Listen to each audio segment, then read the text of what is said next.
ladies and gentlemen, the man himself, Mr. Abraham Joe.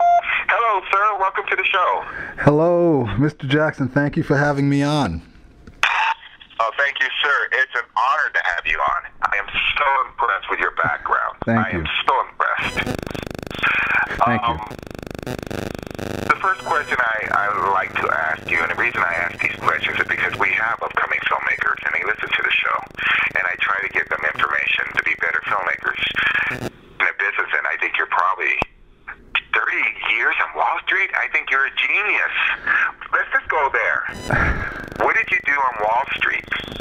And how did you survive 30 years? So the fact is, I survived 30 years by taking basically a 14-year break between those 30 years and doing other things in other parts of the country, and then and I'm in Phoenix now. So it was 30 years total in corporate America. 15 of those were on Wall Street. My original background is accounting, and so I was doing foreign currency analysis and financial analysis and asset management when I was in the Wall Street area. And then I left Wall Street, and I did that for the biggest banks, the major banks. And then I left, and then I got a 3-year opportunity to be the chief financial officer of the Newark, New Jersey YMCA, which that's where I grew the hair that I have on my back in that role. And that was an attempt at humor. No, that was a good humor. And then I have a large New Jersey audience, so I have to be careful where I laugh. But go ahead. And then the rest of from 1993 on, I've been traveling from to various cities doing management consulting to large companies, including a 4-year consulting assignment in the oil industry up in Canada. And then I say that my family and I washed ashore in Phoenix in 2004. It's been 10 years now, and then I finally got to look into this film love that I had since a 4-credit class undergrad so many years ago over the last 18 months. Great. And I'm just pulling up something. You made is it the Arizona Informant, which is a newspaper? Is that what I'm looking at? The Arizona Informant? That's right. And I see you guys. What I have from family. Oh, thanks. That's actually part of the team right now, the Trial 2020 team you see there. And the writer of that article was Rod Grimes. The Arizona Informant is a newspaper here in Phoenix. And it's run by the Campbell family. But yeah, in that photo, there is Arleon Schofield, who is very important to the Trial 2020 effort right now. Stan Sessoms is Judge Boomer Gratter. He's in that photo. The gentleman that you can't miss with the White Sox hat on, I'm a Yankee fan, is Christian Pfeiffer. And he runs an entertainment company that's been given Trial 2020 great advice over the last 18 months. Let's see who else is in there. Oh, P.S. Da Vinci is a gentleman with the lavender or purplish shirt, and that is he is the editor of this episode, and he really showed his skills, and you'll get to see this episode one way or another. And then Nadine Jackson plays Beverly Whittington in the program. She's a reporter, a talk show host, actually, for a program within the program called Witness Stand America. I think I got everyone. Yeah. You sure did. Except for the lady who's sitting next to the guy with the White Sox hat. There's a lady there. Let's see. Beautiful lady. That might be. Okay, let me see here. Is it Christine or Pfeiffer? That Christian Pfeiffer has on the White Sox hat. Okay. Ella Arleon Schofield might be the lady you're referring to. Let's see if I could get that picture up. Right. Is that who you're? Yeah. Yes. Very beautiful lady. And she is good friends with Ava Lewis, and both of them are providing invaluable insight and counsel to me as I try to build this Trial 2020 effort. Ah, okay. Did I read somewhere that the Trial 2020 is produced by a local black-owned production company? Right. I happen to be black, and and so the Arizona Informant referred to it as such. But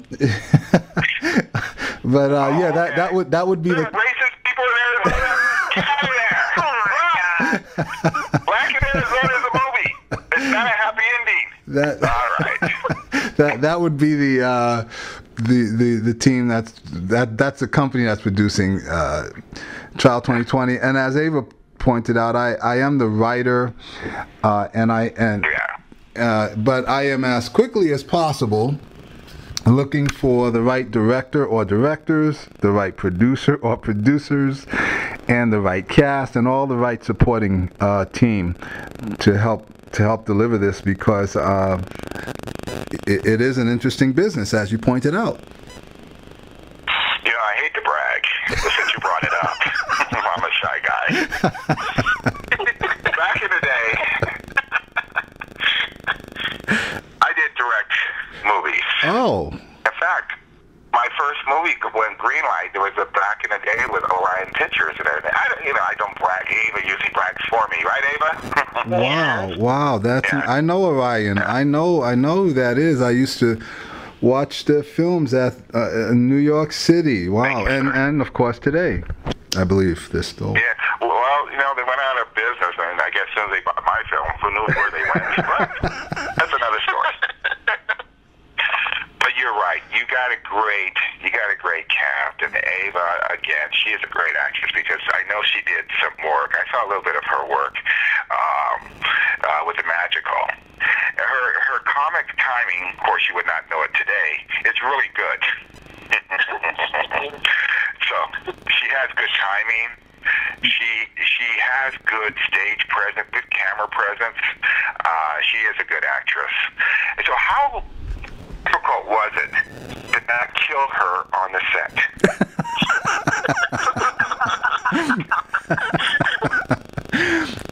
Ava, you're right. She's amazing. And this is a true story. We were having a reading of an episode, and I had a vacancy in the cast that came up, and so I needed a really quick response. And Ava responded. She showed up at the reading, which was not very close logistically, early. She was there early. She had memorized her lines like within 24 hours, and I blew me out the water. She's amazing. And she plays a Judge Rhonda Sanchez. This case coming up on TV tomorrow. She is the judge. And I tease her about how she treats one of the attorneys. So maybe she'll but she does an awesome job. A lot of stage presence, absolutely. I think people are gonna love her. They will. Ava, I'm here. There you are. I know she warned you about me. Don't worry. She did actually. I know it. I know she did. And I'm honored to be on your program. Deep down, she does care. So, moving on. Now, is this your first attempt in producing or directing any kind of film or television series?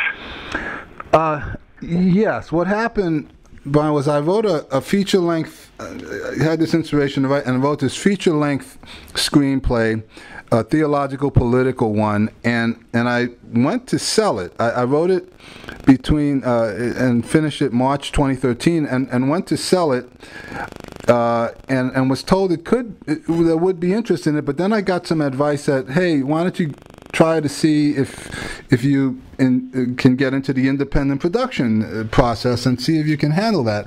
And so Trial 2020 was a smaller work that I had started in 1995, and so I just started developing the episodes, and we took a shot at getting it produced and starting May of 2013, and learned a lot of lessons, some of them painful, and so that first pilot, didn't strike the chord the way I had envisioned. Fortunately, stuck with it, and some changes in cast and crew went on for over a year until finally, literally 1 year later, we really struck a chord and got the episode looking the way I envisioned and sounding the way I envisioned. And P.S. Da Vinci, who is actually Philip Sandel III, brought some excellent editing skills into the game, and also introduced us to the cinematographer that helped with this episode, whose name is Iron Daniels, who's done some amazing stuff here in Phoenix. And Daniels brought the necessary lighting, audio, and camera work that helped get this episode to this level. And so now we won't go below this level. This is our floor, and we're gonna keep the other episodes that we had produced need to be reshot, but we're gonna stay at this level and look forward and upward.